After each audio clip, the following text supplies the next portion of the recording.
8 মাসের প্রেগনেন্ট অবস্থায় শাশুড়ি মা আমায় রান্না করতে বললেন। বললাম, মা, রান্নার তাপ ধোঁয়ায় বেবির ক্ষতি হতে পারে। মা কর্কশ স্বরে বলল, গ্যাসের চুলায় রান্না করবে, ধোঁয়া পেলে কোথায়? রান্নার সময়কার ওই তেল মশলা মিশ্রণের ধোঁয়া থেকে বিরত থাকতে বলেছে ডাক্তার। পোয়াতি অবস্থায় আমরা রান্না করিনি নাকি? আমার আজও মনে আছে, রূপক যেদিন হলো সেদিন সকালেও ডাল আমু ভর্তা করে রান্না করেছি। এখনকার সময় এসে যত ঢং। মায়ের কথায় ভীষণ মন খারাপ হলো। বললাম, দাঁড়িয়ে থাকতেও পারছি না মা, ইদানিং পেটে ব্যথা হয়। বাপরে বাপ, একবেলা রান্না করতে বললাম, তাতে কত অজুহাত। মাথাটা ধরেছে তাই রান্না করতে বললাম, আর বাহানা দিতে হবে না। মাথা ব্যথা নিয়ে আমি যাচ্ছি রান্নাঘরে। কথাটা বলে মা হনহন করে রান্নাঘরে গেলেন। আমার শরীরটাও ভীষণ খারাপ করেছে, কিন্তু মায়ের কথার তীর সহ্য করতে না পেরে দেওয়াল ধরে ধরে রান্নাঘরে গেলাম। মাকে অনেকবার বললাম যে মা, আমার শরীর খুব খারাপ, তাই আসতে চাইনি। আপনার যখন খুব মাথা ব্যথা করছে তাহলে আমায় দিন, আমি রান্না করি। মা উল্টো আমায় কথা শোনাতে লাগলেন। এর মধ্যেই স্বামী আসলো দুপুরে খেতে। স্বামীকে দেখে মায়ের মুখ থেকে যেন আরও কথা ছুটতে লাগলো। বারবার বলছে, আমরা আর বাচ্চা জন্ম দেইনি, সংসার চালাইনি, একবেলা রান্নাও করতে পারে না, আরও কত কি। মায়ের কথায় স্বামী আমায় বলল, একবেলা রান্না করলে কি এমন হয়?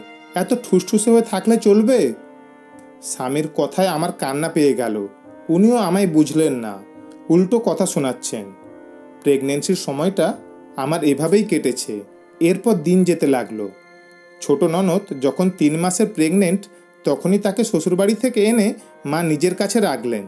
মেয়েকে এনে বললেন, মা, তোর যা লাগবে তোর বৌদিকে বলবি, বিছানা থেকে একদম নামবি না, প্রচুর আরাম করতে হবে এই সময়টায়। শাশুড়ি মায়ের দিকে অনেকক্ষণ তাকিয়েছিলাম। বৌমা 8 মাস প্রেগনেন্সি চলাকালীন একবেলা রান্না করতে চায়নি জন্য কত কথা শোনাতেন, সেই তিনি এখন নিজের মেয়ের বেলায় ভালোবাসার সাগর নিয়ে হাজির হয়েছেন। এখন বুঝতে পারি কেন আজকালকার বউ শাশুড়িকে দেখতে পারে না, কেন বউরা তাদের শ্বশুর শাশুড়িকে বৃদ্ধাশ্রমে রাখতে বলে। শাশুড়ি মাকে বললাম, আচ্ছা মা, আমার বেলায় কি করেছিলেন মনে আছে? 9 মাস চলাকালীন সময়েও রান্না করিয়ে নিয়েছেন, এখন মেয়ের বেলায় বলছেন যা লাগবে বৌদিকে বলতে। মা বলল, ও তোমার ননদ, এটুকু করবে না? করব তো অবশ্যই, কারণ আমি আপনার মতো পর আপন করি না। বৌমাকে এক নজরে, মেয়েকে আরেক নজরে দেখি না। শুধু মনে করিয়ে দিলাম আমার বেলায় কি করেছেন। এভাবে বলতে চাইনি, উপায় না পেয়ে বলতেই হলো। এসব বিষে ভরা মহিলাদের চোখে আঙুল দিয়ে না দেখিয়ে দিলে কখনো বুঝতে পারে না। এরা শুধু পারে সহজ সরল বৌমাদের মাথায় কাঁঠাল ভেঙে খেতে। শুনছিলেন আজকের গল্প পর হিংসে আপন ক্ষয়, কলমে জয়ন্ত কুমার জয়। ছোট্ট গল্পটি ভালো লাগলে অবশ্যই শেয়ার করবেন। ধন্যবাদ।